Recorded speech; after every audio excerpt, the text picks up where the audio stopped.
La téléassistance en soins plaies, c'est un moyen d'offrir des services de soins plaies spécialisés, mais à distance par le biais d'une technologie. On a dans une installation ou à domicile une infirmière qu'on appelle infirmière ressource. C'est une infirmière qui a été spécialement formée à l'aide d'un cadre de référence en soins plaies. Cette infirmière-là, à l'aide d'une technologie, elle peut entrer en contact au besoin avec une infirmière qu'on nomme infirmière experte et ensemble, elles font des cliniques virtuelles. Les cliniques virtuelles peuvent se faire en temps réel ou en temps différé. Là, je vais juste placer la caméra sur M. Choquette, OK? Oui, bonjour, M. Choquette. Comment allez-vous? Ça va bien. La dernière fois qu'on s'était vu, vous vous souvenez, vous en alliez voir le dermatologiste, hein, c'est ça? Ça a été déterminé que c'était une vasculite. OK, on va regarder comment ça va, si ça s'est amélioré ou pas. Fait qu'on va aller à la jambe droite. On se trouve à avoir 2 petites plaies là, au niveau de la jambe gauche.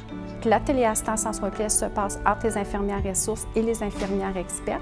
Puis l'infirmière ressource, son rôle, c'est d'être en soutien auprès de l'ensemble des infirmières soignantes de son installation. Bien, c'est ce que j'allais te dire, c'est est-ce qu'on avait de la compression ou pas là, pour C'est l'œdème ça. au niveau des membres Il y inférieurs? en a depuis ce matin. Ah ben oui, ça s'enlève bien. Oui, ça s'enlève bien. Moi, par exemple, je suis dans la région de Cowansville, puis on a un très gros territoire à couvrir. Je peux autant me promener à Sutton jusqu'à Bedford. Puis auparavant, je me déplaçais pour voir ces patients-là qui avaient des difficultés de mobilité. Donc maintenant, j'ai plus à faire ça. Je peux voir un plus grand nombre de patients dans un même espace de temps. Par exemple, dans une avant-midi, quand on pratique la téléassistance en soins plaies à domicile, plutôt que de voir 1 ou 2 patients, si j'avais eu à les voir en réel, il est possible d'organiser des cliniques, puis je peux faire une meilleure gestion de mon temps en voyant d'autres patients entre les moments des cliniques quand l'infirmier ressource, lui, va se déplacer chez le patient. Alors, j'arrive à la maison avec mon appareil, là, ma tablette et ma caméra. On se parle, on communique, on échange plein de données là, importantes au niveau de la plaie. Et on établit à ce moment-là un plan de traitement là, qui est optimal pour la dame. Annick est en ligne présentement, fait on va se connecter. Bonjour Annick. Bon matin, Daniel. Comment vas-tu? Très bien. Bon matin, Madame Landry. Ben oui, comment allez-vous ce matin? Très bien. Et vous, Annick, comment allez-vous? Ça va très bien, je vous remercie beaucoup. Comment ça se passe avec votre plaie? Ça s'améliore. Effectivement, là, avec l'image qu'on voit, c'est beaucoup mieux. Toi, Daniel, avec les mesures, qu'est-ce que ça te donne aujourd'hui? Oui, j'ai mandaté son mari là, pour ça justement, il va nous dire ça. Bonjour, monsieur, comment allez-vous? Ça va bien. Notre aide technique aujourd'hui. Pour aider à Daniel là, quand il rentre ça dans son ordi, là. Pour les patients, par exemple, avec une mobilité réduite, pour la clientèle qu'on voit à domicile, qui devait parfois se déplacer en transport médical ou en ambulance pour venir à des consultations, bien, on a pu éviter ça. Ça, c'est 1,8 par 1,3 de profondeur. OK.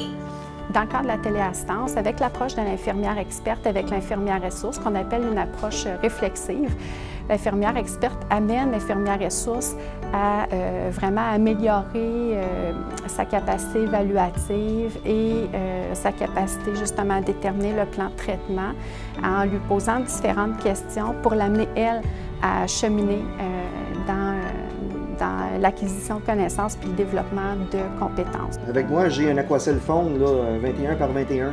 Oui, on pourrait essayer ça pour aujourd'hui pour vérifier la quantité d'écoulement puis au niveau de ton absorption. Puis la nouvelle technologie, ce que ça a permis, c'est que le patient peut maintenant nous voir. Il associe une image, un visage à une voix, à des mots aussi. Ça nous permet aussi que si après on revoit le patient en réel, bien, on n'a pas juste une image de la photo ou des jambes ou un pied, mais on a un patient qui est bien réel qui va être présent aussi. Je trouve que moi, ça me sécurise aussi. Puis le contact aussi avec l'usager fait une différence, là. Ça met en confiance l'usager. Puis il voit qu'on travaille pour lui puis qu'on discute entre professionnels aussi là, de la situation. Puis je pense que juste ça fait une différence, là, un gros plus. Là. S'il n'y avait pas cette technologie-là, je serais obligée d'aller au CLSC pour changer mes pansements. Et puis, pour rencontrer le spécialiste, il faut que j'aille à l'hôpital. Puis là, il faut que j'appelle, prendre un rendez-vous. Puis, je n'ai pas nécessairement le rendez-vous le lendemain matin. Je veux dire, ça peut être long. Puis quand tu as un problème avec une plaie, ben, c'est tout de suite, hein? Ça a permis d'accélérer les demandes de consultation. Donc, on va voir plus rapidement les patients parce qu'on a une plage horaire définie avec ces milieux-là. Donc, le patient qui pourrait attendre 3-4 semaines habituellement pour venir à une consultation en externe va avoir un rendez-vous plus rapidement, là, vu qu'on a des cliniques virtuelles qui vont être cédulées aux 2 semaines. Et si, admettons, il y a une détérioration, ce qui peut arriver, c'est qu'on peut diriger le patient aux bonnes personnes, aux médecins spécialistes. Des fois, c'est des orthopédistes, des fois, c'est des dermatologues. À certains endroits au Québec où le réseau cellulaire est encore inadéquat, on ne peut pas avoir une technologie à domicile où on utilise le réseau cellulaire pour transmettre des images. Donc, dans ces cas-là, les infirmières ressources, elles prennent des séquences vidéo, des images, des photos, et quand elles reviennent au CLSC, elles se branchent avec l'infirmière experte. Et là, ils reprennent l'échange, transfert de connaissances. Et là, la téléassistance en soins plaies se passe de cette manière-là.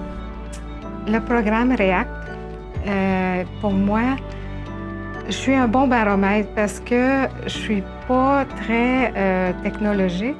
Alors, si moi, je suis capable de l'utiliser, c'est parce qu'elle est assez simple puis elle est conviviale. La technologie REACT, en fait, c'est une plateforme et on a choisi, nous, de l'intégrer dans ce qu'on appelle une solution technologique. Elle nous permet de faire des communications d'une manière sécurisée, ce qui est tout à fait important quand on transige des données en santé. Super! Bien, merci beaucoup, M. Choquette. Je suis contente de voir que ça va mieux. OK, merci. C'est un programme qui devrait être déployé là, dans tout le Québec. Donc, mon souhait pour l'avenir, c'est que chaque infirmière, ou du moins un groupe ciblé dans chaque établissement du Québec, puisse bénéficier du déploiement du service pour que les retombées finales, ce soit les usagers qui puissent les avoir. Certain que je recommanderais cette technique de soins parce que c'est super.